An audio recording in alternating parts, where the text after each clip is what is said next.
So this week I'm going to show you what items I always have to hand in my shack. So first things first, you want a good quality charcoal. I use home oak charcoal from London Log Company.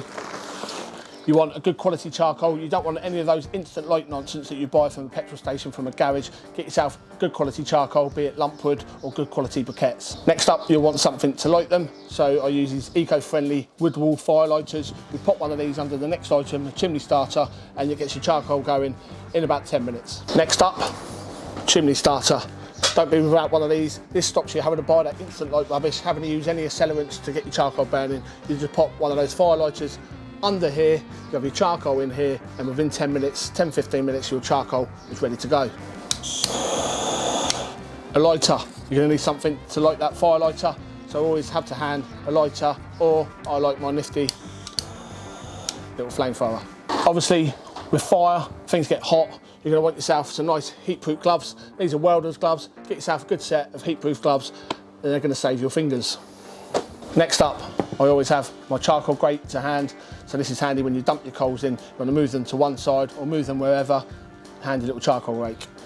Wire brush to clean the grates. Once I've got the grates up to temperature, they're nice and hot, I'll give them a once over with this wire brush. Make sure they're nice and clean. So this is another item that's always on hand in my shack.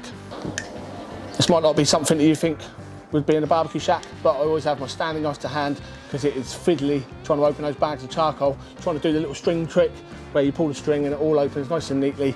No, I haven't got time for that. Standing knife, take the top off, charcoal ready to come out of the bag. Goes without saying, you want yourself some good quality tongs. And of course, if you're cooking burgers, you'll want a spatula. I also do a lot of cooking on cast iron griddles and soapstones. I like to know the temperature of the stone of the cast iron before I cook on it, so I have myself an instant read thermometer. You can pick these up for about 10-15 quid. They're very handy to have.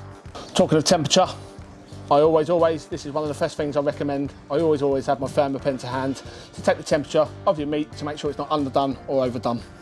I also like to have one of these, which is a thermometer. We're going to go more into this in one of my how-tos soon, but this is a thermometer that you leave in your meat. As the saying goes, if you're looking, you ain't cooking. So you leave this probe in your meat and it monitors the temperature of your meat throughout the duration of your cook.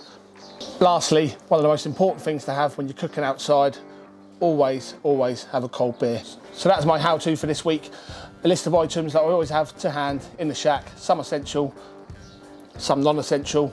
I hope you found this useful.